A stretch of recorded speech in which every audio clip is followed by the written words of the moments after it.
à une interview qu'on a donc enregistrée de Tanya Lurhmann. Tanya Lurhmann qui parlera en anglais, mais tout ça est sous-titré, donc je vais la présenter en anglais également.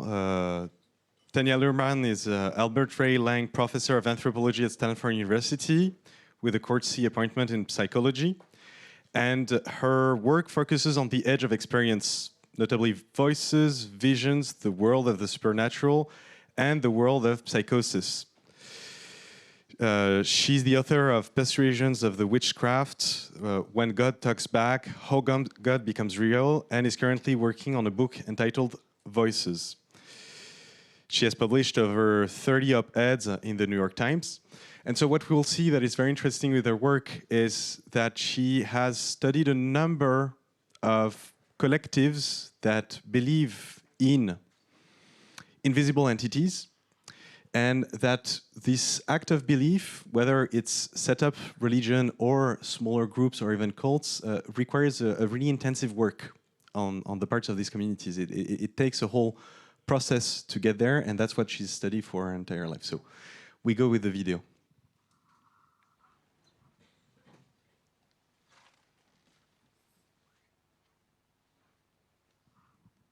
I was raised as a Unitarian, which is a kind of a Christian faith in which people are invited to be skeptical about God. And so you could say I was kind of used to this in-between position and used to being in a world in which people had very different kinds of commitments. My mother's father was a Baptist pastor. My father's father was a Christian Scientist. My father became a doctor. I don't know how familiar your audience will be with Christian Science, but practitioners are not meant to go to doctors. And so that was a kind of an act of rebellion on my father's part. And I grew up in an Orthodox Jewish neighborhood, so I had a real sense that there were people with very different kinds of faith commitments who could all be good people. And so you could say I inhabited that liminal space when I was growing up. So that made it easier to try to inhabit it as a scholar. But that's not that was my father's faith, and my father left that faith to become a doctor. I was familiar with the idea of attraction to the faith and repulsion from a faith. And my mother, who grew up with a very conservative Christian faith, had also not abandoned the faith. I mean, she still wanted to go to church, but she was skeptical about many of the strong claims in the faith. So the idea that there was that different faiths have what William James would call overbeliefs, that maybe there's something more, maybe there isn't something more, but different religions are so many representations of what that could be. That was familiar to me.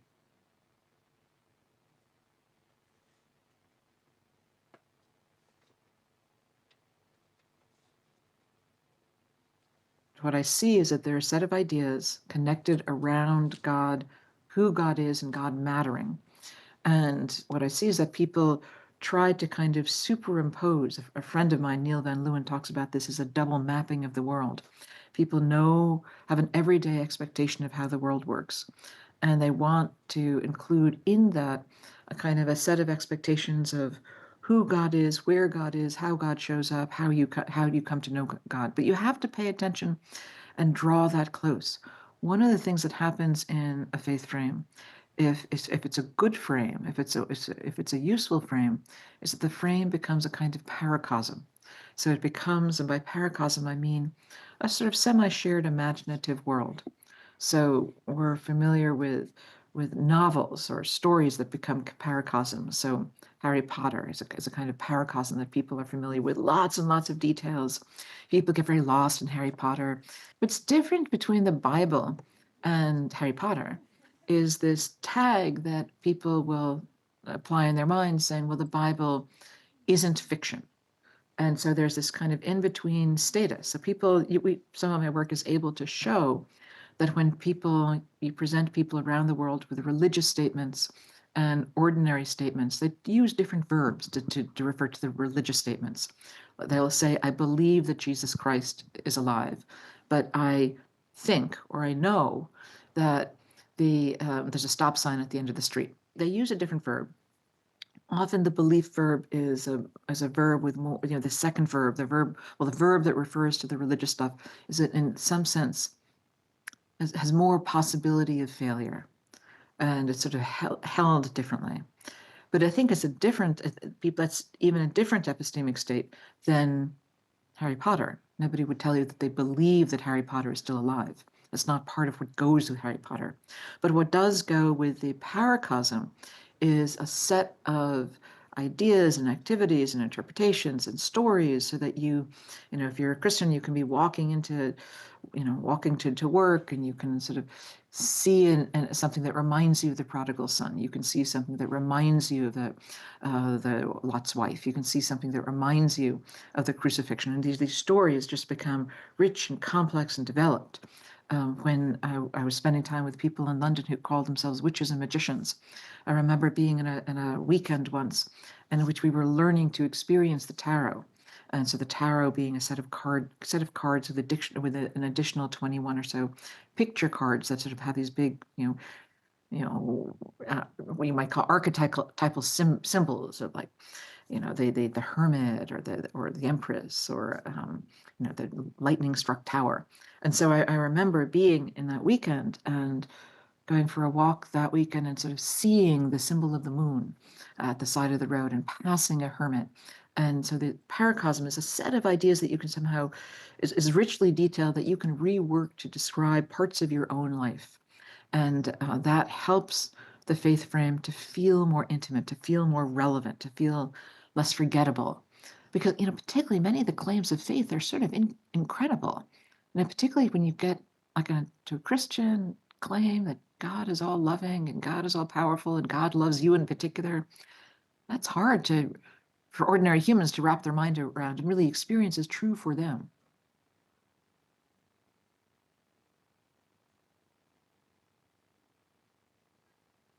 I'm not sure whether everybody in such a group would use that label. I'm struck now. So people now use this label to refer to groups of people who don't follow any particular major religion. And so it's a category that seems to apply to, and depending on who's doing the counting, somewhere between a quarter and a third of all Americans. My sense is that number might even be higher in France these days. That you have this large group of people that they don't feel able to call themselves Christians, to be a Catholic, to follow an Orthodox Judaism, to be a member of Islam, and yet they want something. They want something more. They're searching for what can be glossed as meaning, transcendence, something like that. And so often there are many, many different paths through that process, and we're trying to understand this a little bit more deeply.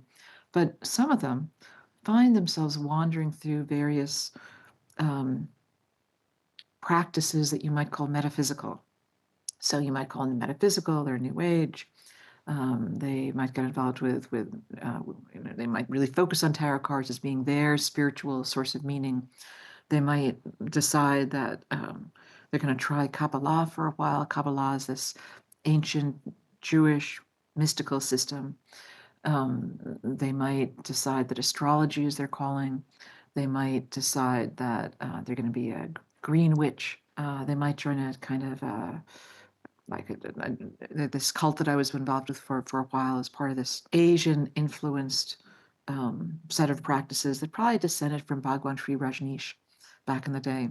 There are many people who are doing something like searching. They think that there is what William James called the more. They think that there is either some energy in the world that's poorly described by science, or they think there are spirits, or they think there are beings, or there's something like a God, but it's not the God the Christian tradition. It's a different kind of God. There are people who try to contact the dead these days. There are people who try to reach out for some kind of combination of purpose and transcendence.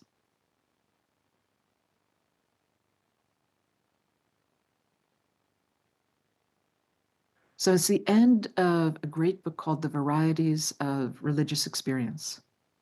And what he tries to do, it's one of the first, he was part of a group of people doing this, but it was a turn in which people began to think about not belief per se, but the phenomenology of religious experience. And so one of the things that he describes so memorably in that book is a mystical experience. And so one of the things we know is that people, religious and non-religious, have these powerful experiences. And those experiences often feel like evidence of something more than the everyday.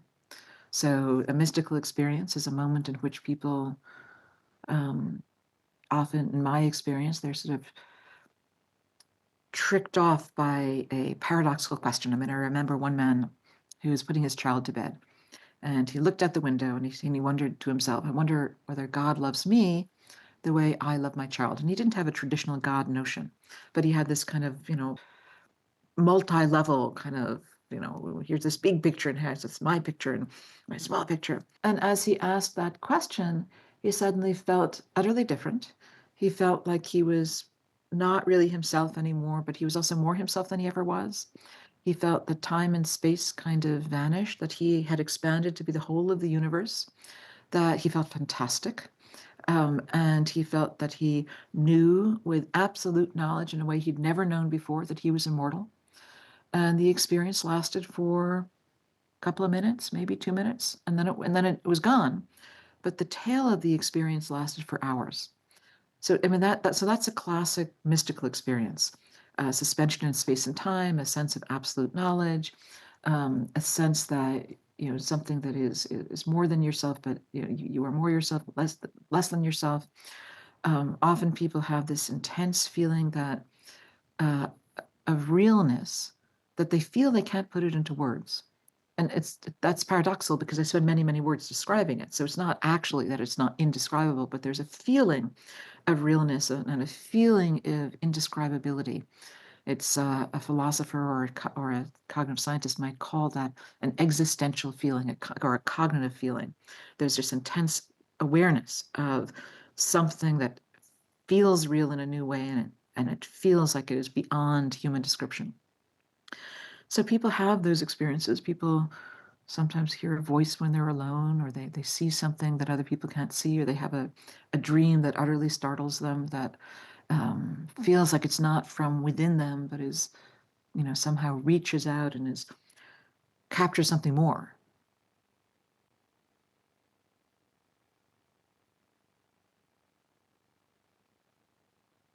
Well, one of the things that is a bit paradoxical about good stories is that if they're really, really detailed, you can retell them from your point of view.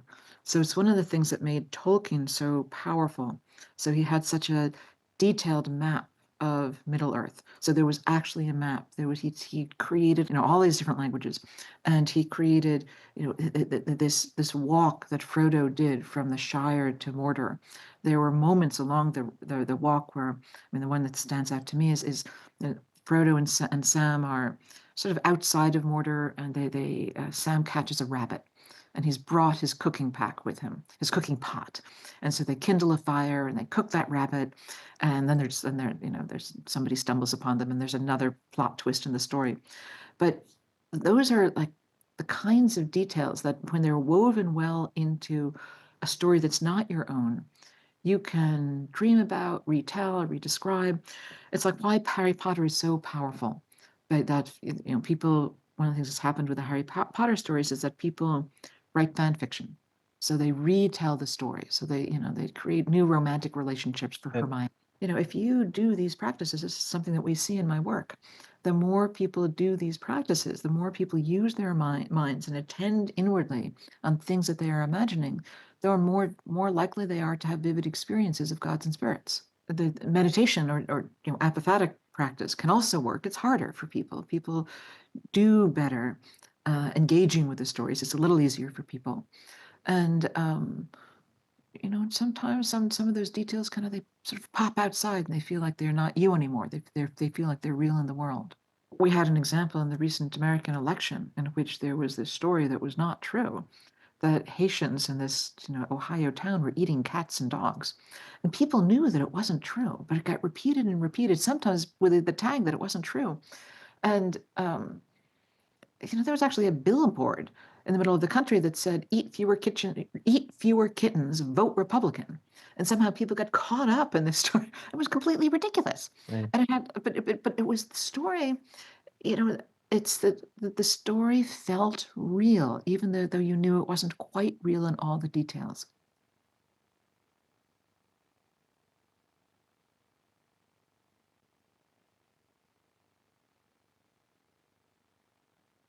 It may have been during, a few decades of the 20th century, where, at least in America, people had strong faith in institutions like, like the government, like science, and they would rely on, you know, those authorities to determine what was true.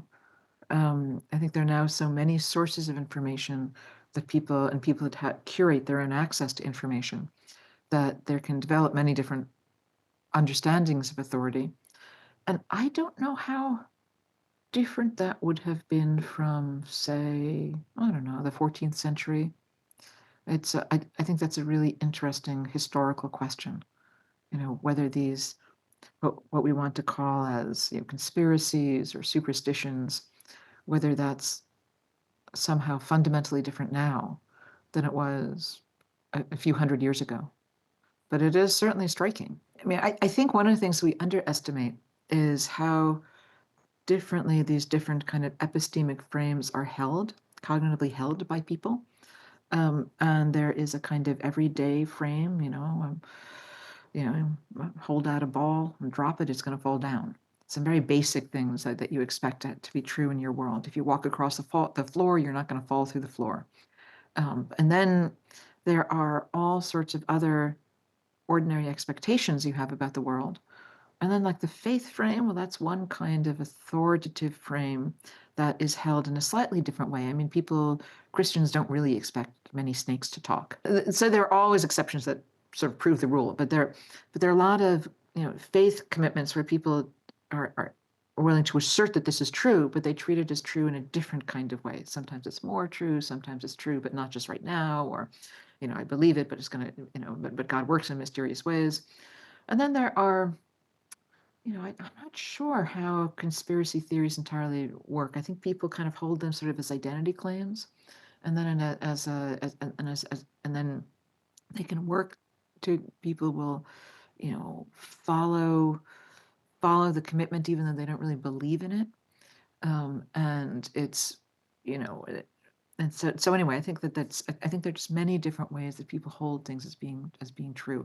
Harry Potter's clearly not true, but people can be more emotionally involved with Harry Potter than they are in the politics of their country. So there are these many kind of quasi-bounded spheres of cognitive commitments that are held in different ways and motivate people in different ways.